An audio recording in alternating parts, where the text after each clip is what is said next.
મિત્રો, આપણે પોતાની બાઇક કે કારની સમયસર સર્વિસ કરાવીએ છીએ, કારણ કે ખબર છે કે સર્વિસ નહીં કરાવીએ તો મશીન ધીમે ધીમે બગડવા લાગશે, ખરાબ થવા લાગશે.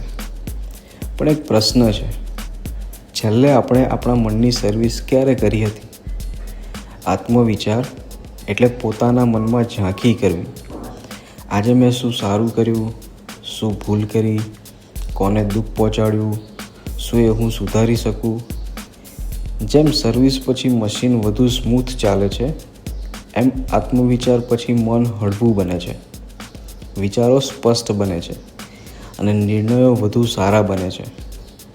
દરરોજ માત્ર 5 મિનિટ પોતાના માટે કાઢીએ. મોબાઈલથી નહીં, દુનિયાથી નહીં, પોતાની જાત સાથે જોડાઈએ.